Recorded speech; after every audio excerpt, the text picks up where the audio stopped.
Yo, what's poppin'? It's your boy Sammie, and right now I'm chilling with my main man, Hollywood Jack. Keep it locked, you dig? Love.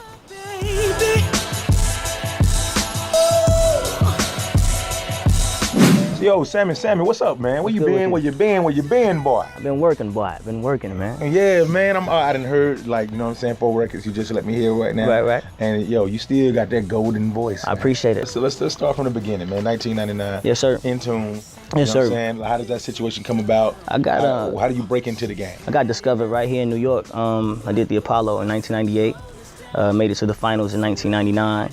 And I actually lost to some kid that was playing the saxophone. So shout out to second place. Nobody wins at saxophone, nigga. But where is he now? I don't know where he at. But Dallas Austin discovered me. I got signed to Capitol Records and moved to Atlanta to work on my album From the Bottom to the Top. Now when I came to Atlanta I was learning in tune songs, Dallas Austin decided like this kid is a star by himself. And that's how I ended up having a solo album. I was initially supposed to be in the group, but ended up getting a budget from Capitol Records and a deal over there to do my solo thing. And then we released I Like It, and that went #1 for 4.5 weeks at the age of 12, and my life kind of changed from there on.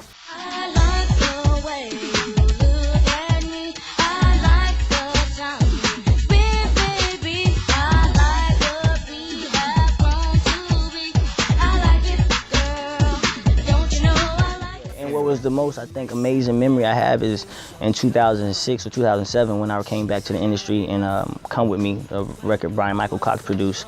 I performed it at the Apollo, but as Sammie the singer now, you know what I'm saying? And the girls went crazy, and it was just real humbling to know that this is where I got my start at, and now I'm a household name here, so it was super dope.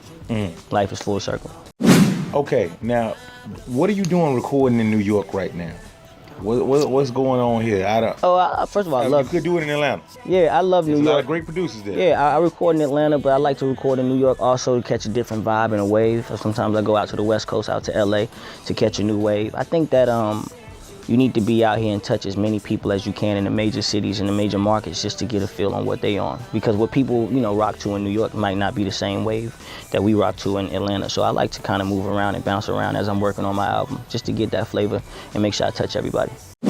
Now, we was talking earlier about, like I was saying, there was a lot of times where it would be gaps that we didn't see you. Right. You just on and off. I remember you came back, you had on a suit and whatnot. What video was that? Used to be my girl, 2006, with Sean Paul from the Young Bloods. Right. Tia Marie was my little star girl in the video. That was her? That's Tia Marie, man. Get the fuck out of here. What's happening, T? So she didn't come out of nowhere, huh? Nah, she been around a minute, you know what I'm saying, from the Def Jam, Rockefeller days. What you think about when you see it, you know what I'm saying? I'm be honest, I don't watch reality TV, but I have heard things on Twitter and seen things. It's kind of different. It's a little different. It's a little weird. It's a little weird. It's okay, so I stay out of that, though. You hit that, didn't you?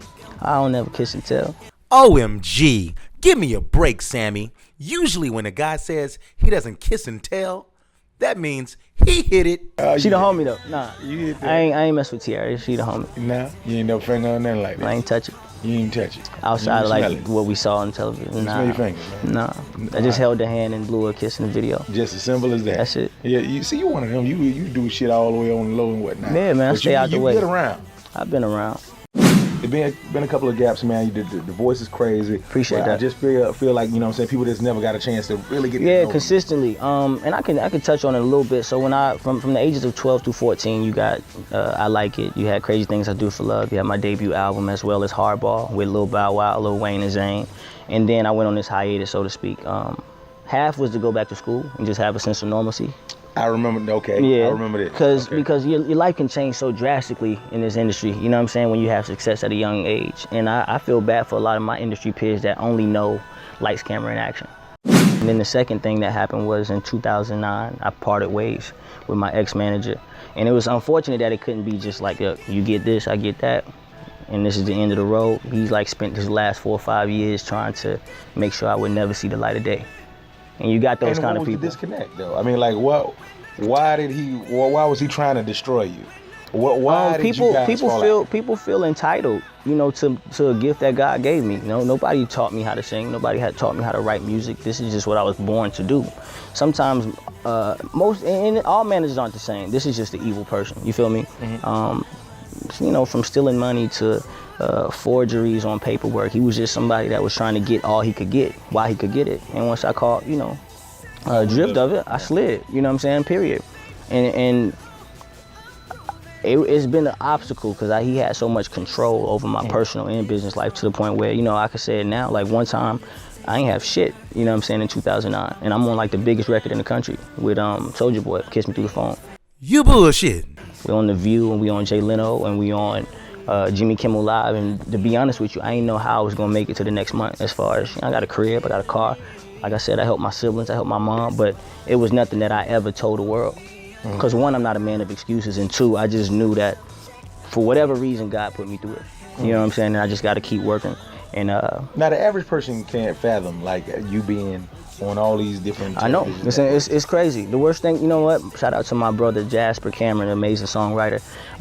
He said the worst thing you would ever want to be is famous and broke. It's the worst shit in the fucking world. You know what I'm saying? And I was that. But like, not because I blew money, not because I had this drug habit, not because nothing.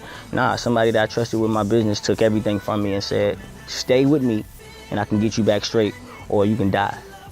I chose to die, so to speak. You know what I'm saying? But I ain't die. I'm like a phoenix, you know what I'm saying? It's never over for me. So I'm in the best position I've ever been in my life right now.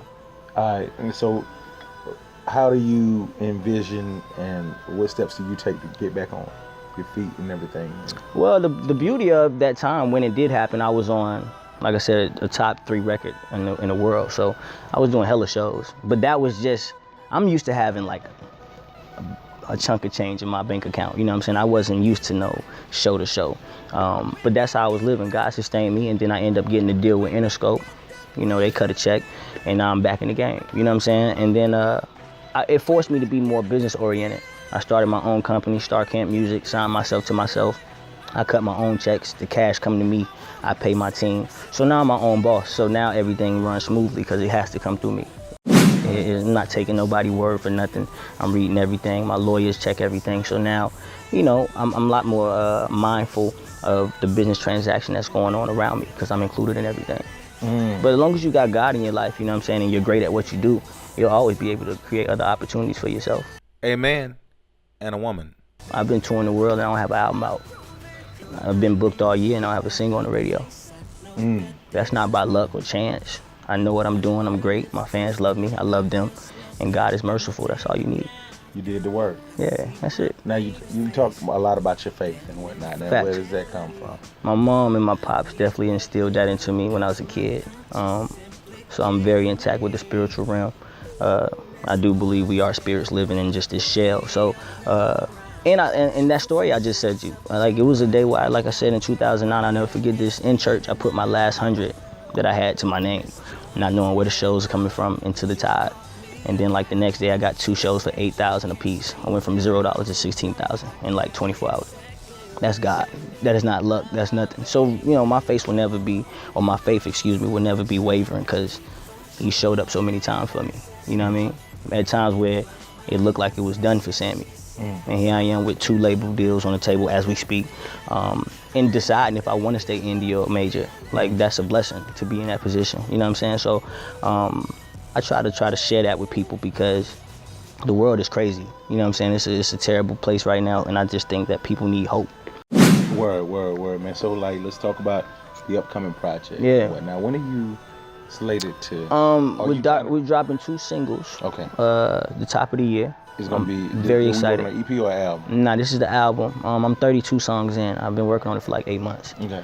We released the EP October 15th of last year. It's called the Lee Bush Project. Lee is my middle name, Bush is my last. And it debuted in the top 10 independently. So for everybody that supported it, thank you. And if you don't have it, it's on iTunes and Google Play. Get it. Miss Bartender, pour me another round. 2 shots of Jack, I take them back. My head is spinning now. But I'm ready to give them an album. They deserve an album. It's been a long ass time, you know what I'm saying? But I'm happy it's coming together the way I needed to come together. Yeah, Sammie, this has been an amazing interview, man. Is there anything you want to share to people before we get up out here? I just want to say I love y'all and thank y'all for allowing me to grow and to become this man that I am. Be ready for the album next year, 2015. Get the Lee Bush Project if you don't have it. And then I'm not doing no more mixtapes, so if you don't have Insomnia, you can go to like datpiff.com, livemixtape.com, and catch up, you know what I mean, to the Sammie story. And then I appreciate you, my brother, for taking the time to chop it up with me. Man, you was late than a motherfucker. Man. Yeah, we was in traffic for 2.5 hours trying to get from JFK. That's your man. story, and you I sticking to promise, it was the worst. I was think getting I car believe sick. you now. It was the worst. It was the worst. New York is always bad on the traffic, but today, in all my history of in traffic, this was the worst one. Sammie was late than a motherfucker, and I told God I was gonna beat his ass when I saw him. But he was a really good dude, and I fuck with him. And for that, y'all should fuck with him too. Like I always say, you just can't say you really something you gotta be. Sammie, we over when we out of here. Hey, do I have something in mind? Y'all go to commercial. Don't kiss them hoes in the mouth unless you want to. Holla.